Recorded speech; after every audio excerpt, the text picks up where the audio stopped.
Right, so looking at covalent bonding. Covalent bonding is a type of bonding that occurs between two non-metals. Involves a shared pair of electrons. So we have two electrons that are shared between two different atoms, or two of the same atoms, in fact. So looking firstly at fluorine. Okay, so fluorine is in group 7. So it has 7 electrons on the outer shell. You see here we've done one in black and we've done one in red, so you can easily see what's going on. So you can also see that, just as convention as we've taught you, you have to do electrons singly first and then in pairs. So there's only one electron in fluorine available for bonding. Now the reason this is because only unpaired electrons are available for bonding. Okay, you might learn later on that when you can also make dative bonds when you donate like pairs of electrons, but for now we're only looking at single electrons being lost and gained for ionic, or being shared for ionic bonds, or being shared for covalent bonds.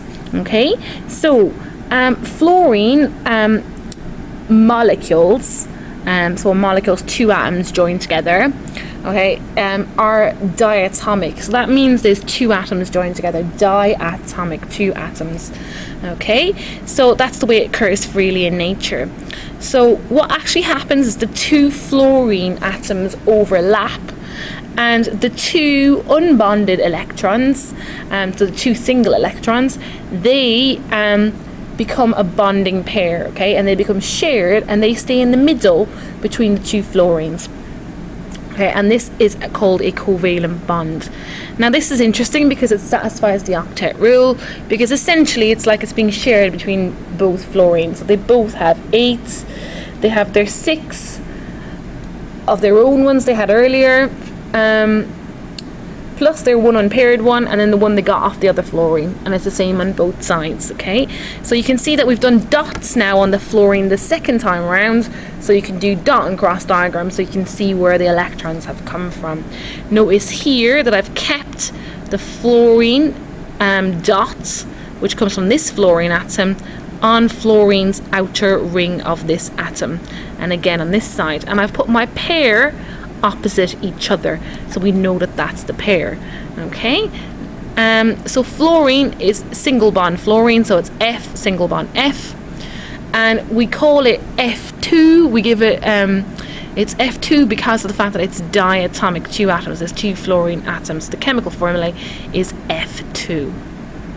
Okay, so now looking at oxygen, a little bit more complicated. Oxygen's in group 6. Oxygen has 6 electrons in the outer shell, okay, but only of those electrons, again because of our singly then in pairs rule, only 2 of them are available for bonding, only the unpaired ones. So oxygen again is diatomic, but how does it become diatomic? Like, how does it share those electrons and bond together? So we want to satisfy our octet rule, so we've got 2 unbonded electrons on each oxygen. So we're firstly going to share this pair to make one bond, and then we're going to share this pair to make the second bond. So let's imagine rotating these oxygens around and overlapping them. So if you go down along here, you can see that this is my oxygen here. So I have 2 oxygen bonds. So I've got one bond there and another bond there. So that's what you call a double bond. Then I have my electrons that I had that were lone pairs earlier and that were already were not available for bonding. So there's one lone pair, there's the other lone pair, there's the one unbonded one that we had earlier, and there's the other unbonded one we had earlier, and they've now formed a bond each to the electrons from the opposite oxygen atom. Now it is important that you make sure it's this dot and cross that go together and this dot and cross that go together, because the electrons from the different atoms will have a different spin, and that's why they're allowed to come together in the orbital. Okay, Right, so we represent that by going oxygen, double bond, 2 lines, 1 for each bond, oxygen. Okay, O2 again because there's 2 oxygen atoms. Now this is methane. Methane is natural gas. Methane is CH4. CH4. Okay, so methane is a hydrocarbon. So it's a compound of carbon and hydrogen only. It's carbon's very unique in that carbon has 4 electrons on its outer shell. Okay, so let's look at the carbon now. Watch the ring of the carbon. We've got 1, 2, 3, and 4. Okay, so 4 electrons on the outer shell of carbon. Carbon's in group 4. Hydrogen has 1 electron on the outer shell. We know it's not technically in group 1, but we know it's got 1 electron on the outer shell. Usually we see it floating above group 1 there in the periodic table. And it's a non-metal. Okay, hydrogen's a non-metal. We need to remember that, okay? So hydrogen has 1 each. So there is 1 from that hydrogen, 1 from that one, 1 from that one, and 1 from that one. Okay, so again, we've made 1 bond, 2, 3, and 4. These are all single bonds between carbon and hydrogen. Okay, so that's CH4 or methane. Looking down along here, we have carbon dioxide. One of the most complicated ones we've come across so far. So again, carbon in the center will have 4. So I've drawn this out like so you can see it. I've drawn it out, carbon, then oxygen separate. Okay, so we've got carbon here and here, and carbon 4 all together, electrons. We've got our oxygen there and oxygen there.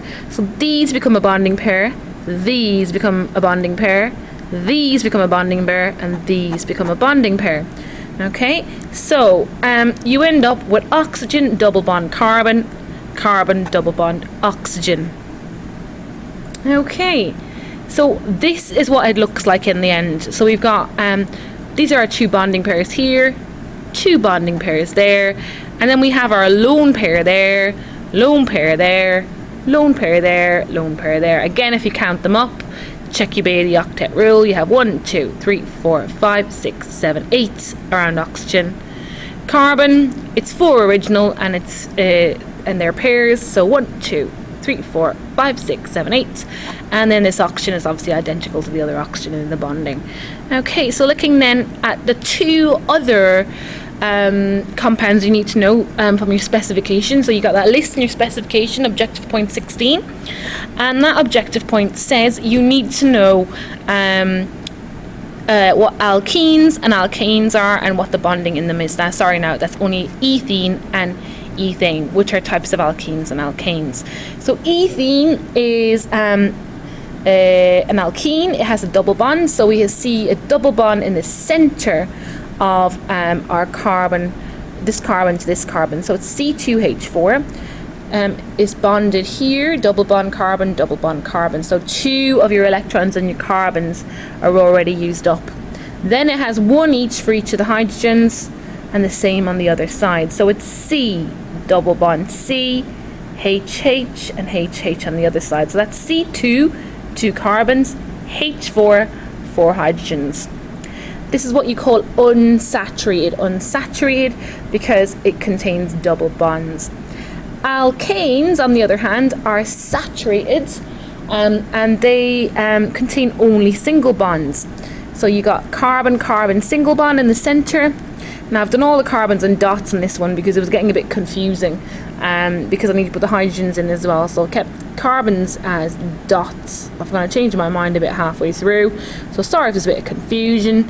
And crosses then for hydrogens. Okay, so on here we have 4 outer shell electrons on carbon, 1, 2, 3, and 4. 4 outer shell electrons on the other carbon, 1, 2, 3, and 4. And now again, 2 dots being shared there, okay, because they're both from different carbons.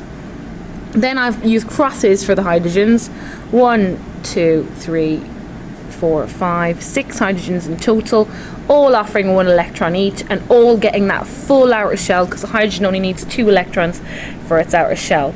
So this alkane, ethane is C2H6. This is the structural formula of it there. So alkanes and alkenes are organic compounds. They are all hydrocarbons. They contain hydrogen and carbon only. And ethane is from the family alkane. They're fully saturated, all single bonds, and ethene is from the family alkene, and they are unsaturated, so they contain double bonds. You'll find them in margarine, okay? You'll find alkanes and alkenes from crude oil, but you'll find alkenes a lot of the time in margarine, okay? So that's it, okay? Thank you for listening.